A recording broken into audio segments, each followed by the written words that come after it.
We had to start to think about the world building a little bit differently. There are a lot of intricate environments for the player to explore. Where to go from here? We want to burst that bubble.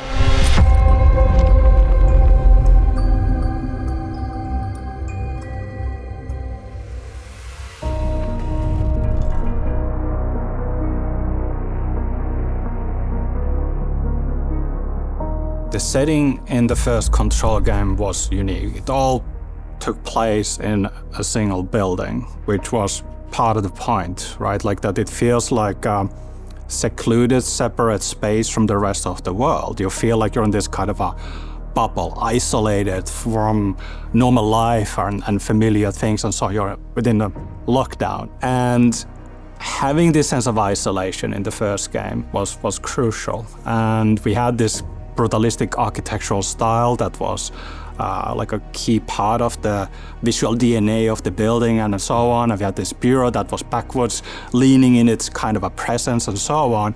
So it was this kind of a strange yet familiar kind of a bubble that you're in. And of course, as creators, when we think about like where to go from here, we want to burst that bubble, right? Like, you know, the lockdown falls apart and we get exposed with the normal world. Manhattan has been shaped and twisted into a labyrinth, so there are a lot of intricate environments for the player to explore, similar to Control 1. So there's still quite a lot of interesting stuff for the player to find. We've also introduced a couple of new types of narrative collectibles for the players to find. One is audio logs, where as you're listening to the audio log, you can continue parkouring around the city, exploring and finding other stuff. We also have given Dylan a radio, which he can use to call up his handler, Zoe, to report interesting things he sees around the city. So in Control, brutalism was at the core of the experience because of the oldest house, naturally.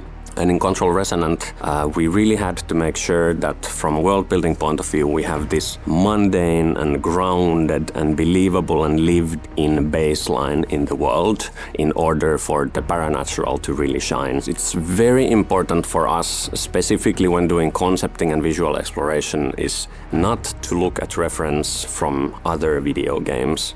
There's easily this tendency where AAA games start to all gravitate towards this aesthetic singularity and nobody's taking risks and everything starts to resemble each other.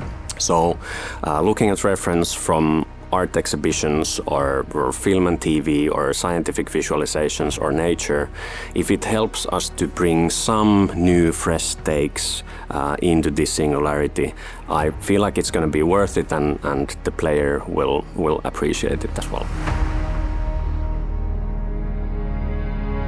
Well, imagine that there's a place that was Manhattan, but it has been taken over by a paranatural force that may or may not have been in the first game, might be something completely new. We actually have multiple factions in this game. So there are some zones where you can find all of these factions from, I think, all the zones in the game, but how much of these factions have presence in each zone, that differs. Now that things are flooding from the oldest house into the Manhattan, we had to start to think about the world building a little bit differently.